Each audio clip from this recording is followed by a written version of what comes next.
Welcome to Business Talk Sister Gawk. I'm Becca. And I'm Ruthie. And today we get the pleasure of talking to Evan Dahmer. You guys, I'm so excited about this. I've known Evan for quite a long time, since college actually. And we've had some pretty crazy adventures together. But today he's going to be talking with us about how he has quickly scaled a business to meet a need around COVID-19. So we're super excited to have him here. The first question we have for you, Evan, is what is your business?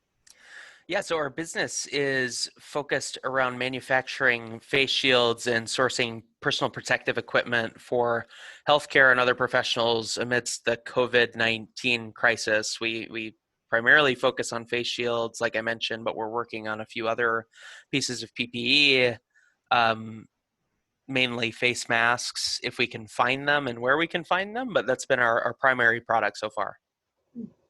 Awesome. So tell us, how did you start doing this? Like, what led you to this idea, and what background did you have before you were like, yeah, this is going to be something we can do? Yeah, this is one of the first businesses that I didn't walk in with a really defined vision or plan, but rather was introduced to the opportunity and took advantage of the opportunity and tried to build something out of it. We had just gotten out of a real estate business. We had just sold a rental property and had some cash available at the time. And the COVID-19 pandemic hit, and my dad came to me and more or less told me it started a manufacturing pipeline for the top band of these shields. He was working on another business with a friend of his making face shields for some large corporate America clients that were donating these materials to hospitals, and they were manufacturing some of the components. He came to me and said, hey, can you sell these headbands? And I was like, why would I sell just headbands? That doesn't make any sense. And I dug in and kind of didn't think much of it for a little bit. And then, got in contact with one of my other previous historical friends who's actually in the medical supply business, and really started to get a picture of what was going on here and the scale and the scope of the crisis. He explained to me, as he works in medical sourcing and asset tracking globally, that these hospitals are absolutely desperate to get PPE. There is insane price gouging and what essentially amounts to drug dealing going on with protective equipment right now. um, he's doing much larger deals than we could ever imagine, with much larger organizations and much larger healthcare systems than we could ever engage with, just by the fact that we're not FDA approved right now. But he is doing deals in which he's acquiring, upwards of 10 million N95 masks and 10 million surgical masks and 10 million gowns. And there are multiple $billion of transactions happening through escrow accounts across countries. Just a really interesting scenario that's out there in the world today. And really what it amounted to is that, China is stopping PPE from getting to the United States in a lot of cases, and the US government is seizing it once it hits the United States. And once it's in the United States, all the states are fighting each other to some degree in bidding wars trying to get a hold of the PPE. So what used to be a 75-cent, 80-cent N95 mask now runs anywhere from $5 to $7 at bulk prices. So you can imagine, in a 50 million unit order, which this guy's doing, that really changes the scale of the transaction. You're going from a few $1,000,000 to now a few $1 billion in some cases. So you have GDPs of entire countries moving through hospital systems over to China, trying to get a hold of this PPE. And what's really going awry is that once they order it, many times the PPE is not even getting here. They're losing house and home to acquire this PPE, and then sometimes it just never shows up, or the manufacturer sold it to somebody else, or something happened in the middle, or the government seized it. So we decided to be an alternative source here in the United States. Everything's manufactured locally here in Minneapolis, in surrounding suburbs, and we've been able to source all the materials ourselves locally, so we didn't have to rely Wow. on China in order to make this PPE that we're doing. And what explain to us what PPE is? PPE is personal protective equipment, so that includes, in the context of coronavirus, that includes face masks, N95s, surgical masks, whatever fits Okay. into those categories, that actually protects medical professionals from the virus and helps Okay. keep it away. We've got face shields, which are a piece of plastic that sits in front of the face that keeps uh, cough particles and sneezes and things like that, where they could acquire the disease. Yeah. Yeah. So you said that your friend approached you about this and he asked you to sell these things. Were you familiar with the manufacturing process before this? I have been engaged. I grew up working for a manufacturing business for a long time, so I knew what the different methods were and the different things that were necessary. And my dad is actually an engineer, so I'm connected to a lot of different suppliers in that respect. But really, it's not rocket science in a lot of cases. In this case, we partnered with a few different suppliers to help us build the material bomb out for the face shields themselves. We already had one component made. When I was first approached, I had to go source the shield, the plastic shield itself, and the elastic banding that's on the back of the shield Hmm. to figure that out. And we ended up, collaborating with a supplier locally here, uh, die cutter, that helped us source the material and helped us get connected with some other folks who helped us figure out the manufacturing process and land on what was a slightly more scalable solution than what we had. So tell us about that process of like, okay, you started this business, but I know you've mentioned to us, like as we were talking, you're really passionate about using business to give back, and how did you go from like basically manufacturing just a few with like a couple molds to suddenly like scaling to thousands of units so quickly? Yeah, so I've always been a proponent of business for good. You see companies like Salesforce taking a stand in the marketplace and doing similar things of using business as a platform for good. I believe much the same thing. And in my past lives, I've used my previous businesses for the same kind of purposes of donating time and money and profits into social causes of different varieties for different purposes. In this case, we're, for every shield that we, or every 5 shields that we sell or so, we're giving away one to a medical professional in need. So we've already donated several hundred to local communities. So actually, we were able to donate to our own fire department and police department here in Anoka County. We've donated to a couple of cities as well, and we're hoping to continue doing so to maintain, that part of our vision, because ultimately, we're trying to help with the coronavirus pandemic and help people be protected from the virus where necessary. It's all fine and good if we make some money in the process, but really that's the intention of all of it. That's what I love about business. You can just like do stuff, make money and provide value, and then you get to use that money to like give back to people. And Mhm. oh, I get so excited about that. Right? So I've heard said before, if all of, some people think that money is evil, but if all the evil people have money, they're going to have the power to be able to Mhm. influence change. Really, it is a tool and an amplifier of your original intentions.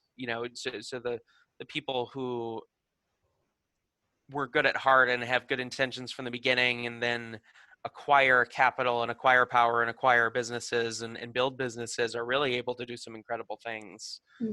Yeah. Yeah. I was listening to this podcast yesterday about farming actually, but it was a guy that they were interviewing and I think it was England, and he had a goat farm, which is apparently not common in England. But he one thing that he said that kind of stuck with me is that you either get really big or you get really niche. So it seems like you kind of are walking both of that right now. Like you're scaling and getting bigger, but you're kind of in this niche market like of selling these face shields and manufacturing them and everything. So have you had experience with that before? Like so you talked about your other businesses and stuff and things, and how much of that was able to transfer over to this experience, and what experiences have you had that have really prepared you for this round of new adventuring in business? Great question. So I used to work, when I got out of college, I sold my way into a job at a product development company called Kablooey Design here locally here in Coon Rapids. And I did marketing for them. And through that process, I learned a whole lot about the product development life cycle and how it worked as I was marketing and selling their process and how they go to market. In their case, it's the D3 process is how they, kind of design, build, patent, deploy, scale. It's really interesting that you mentioned the two paths, because we've been feeling that dichotomy and that tension of scales versus niche. When we originally started, we came out with a website. We started marketing on Facebook because, as Becca knows, there's some challenges with Google advertising and a few of the different platforms out there right now where PPE has been so abused in the ad platforms that ad platforms are no longer allowing you to advertise it. Facebook has allowed us to, in some respects. We there's a lot of things we can't do or say or show on Facebook. Like you can't show a picture of a person wearing a shield, which is really troublesome and difficult to market a shield that's kind of conceptual that nobody's seen before, right? It doesn't automatically connect you to somebody wearing it to protect you from coronavirus, but they're trying to make sure that they're not promoting misinformation, and by doing so they promote no information. So we've pivoted over the last few weeks and really shifted into Amazon. We kind of abandoned all ships with the being everything to everyone on Facebook strategy and have been solely focused on scaling Amazon now. As we're able to advertise freely there, we have better tools there for scale, and we outsold our website. What we did in website sales in a month, we outsold in a week on Amazon. Wow. Boom. That is amazing. Yeah, it took a lot of advertising money, and we're still not what I would call massively profitable, if profitable at all. We have a lot of inventory, because originally we stocked our inventory because we had a big order from a state, which I won't mention their name. We had a big order starting for a state down in the Southwest, and they defuncted on the order, and we couldn't. We got stuck with 14,000 units of inventory, so we more or less said, okay, what are we going to do now?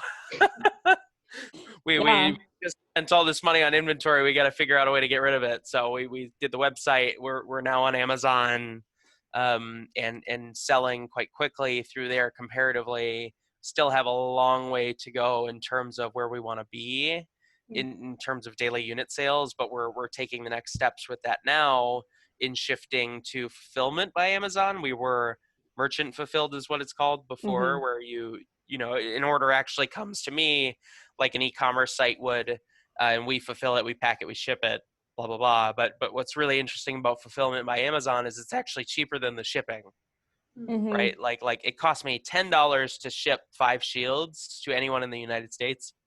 It cost me to have Amazon pick, pack, ship, and do customer support. It cost me $3. Wow. Yeah, so I saved $7 by having them do all my work. Yeah. Well, and just so you guys know, like Evan has been like keeping me updated on this journey like the whole time. I feel like I have a personal private blog feed to Evan's business because he's just been like sending me text updates, and like he sent me a picture of like 100 boxes packed with labels, and like I've done Amazon shipping for like fulfilled by seller, and it takes so much time. And he's like, look, it just sold 100 units or whatever. And I'm like, oh my word, were you up all night? Because that's a lot of work. That's awesome though, that you're being able to see those things and figure out how to pivot that into, oh, this is working better, this costs less. So I am super excited about the next question I have for you, because I mean, I feel a little bit like honored that we that you're manufacturing this, because I'm so excited about it.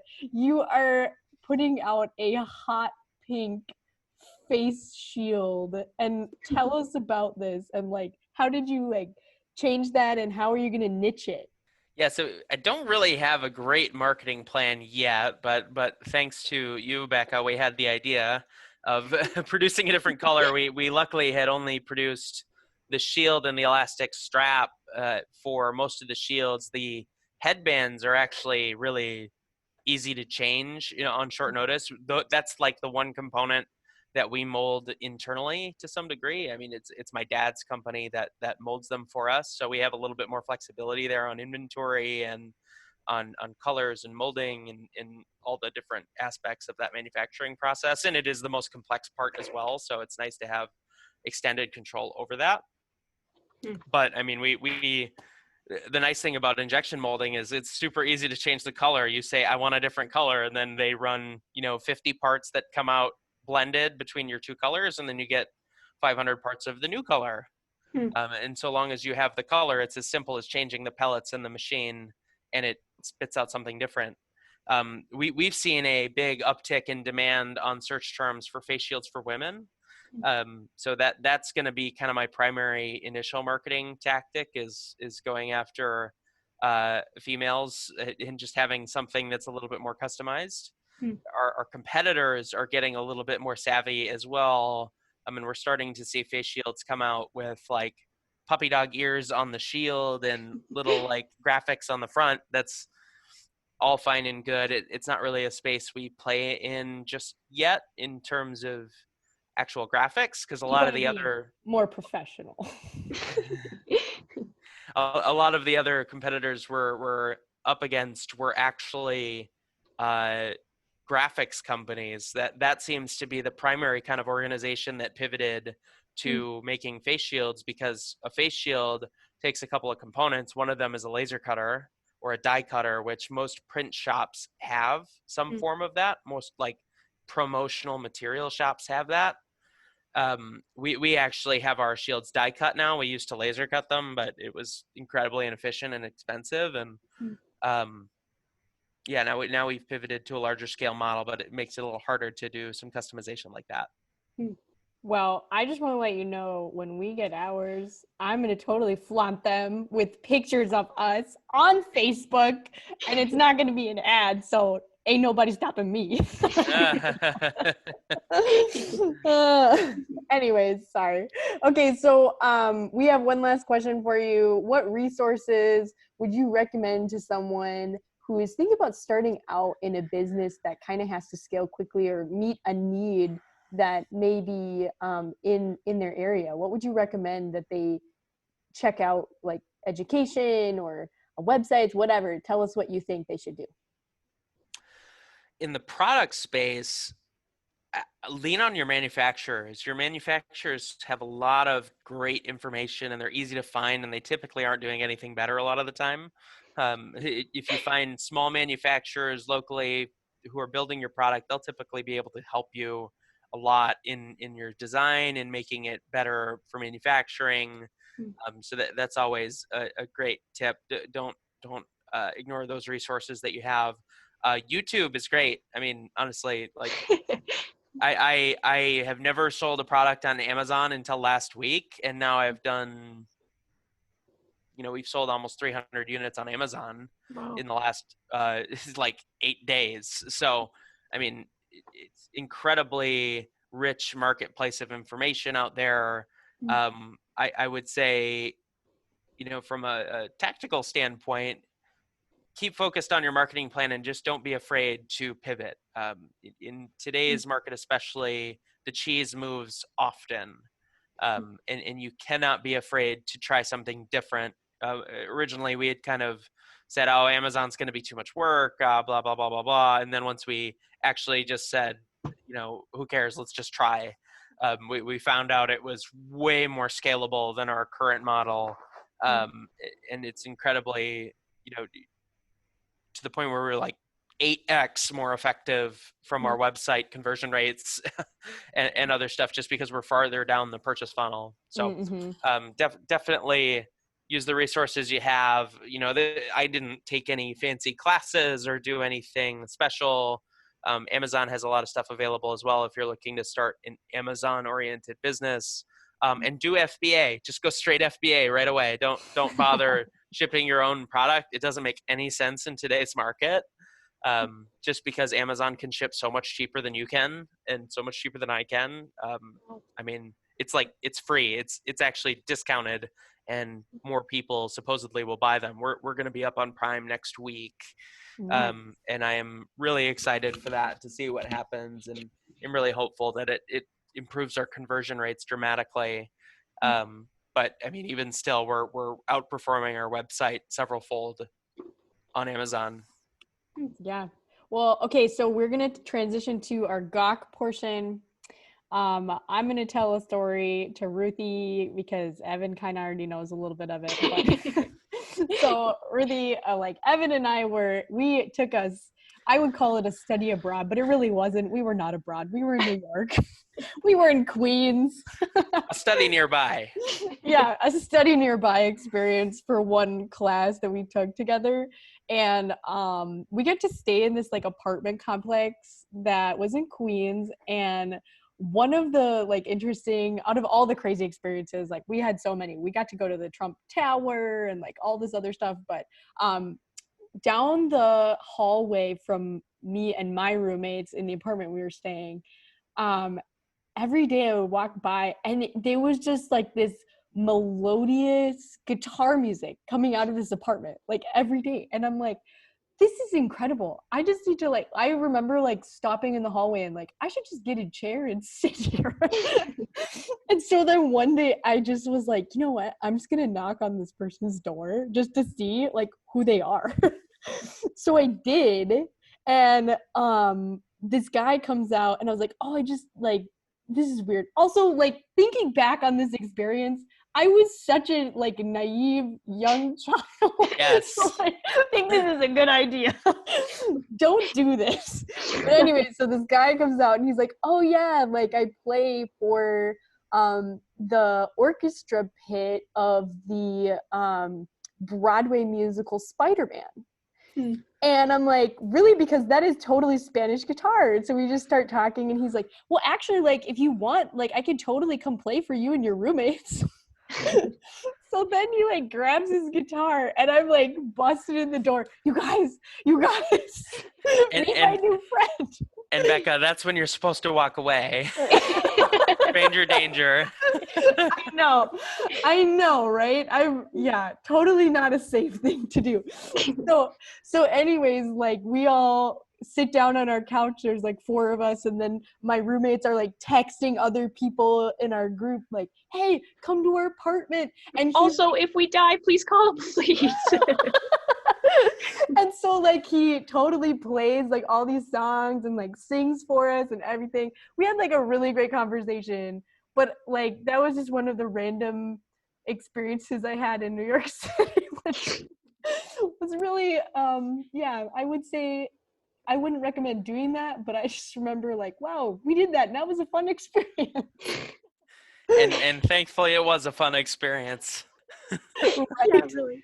Yeah, well, thank you, Evan, so much for joining us today. We have just loved hearing all about your journey in this, and you guys watch for his new hot pink face shields on Amazon. We're super excited about them. We'll be sharing some pictures of them when we get them as well. Join us again next week.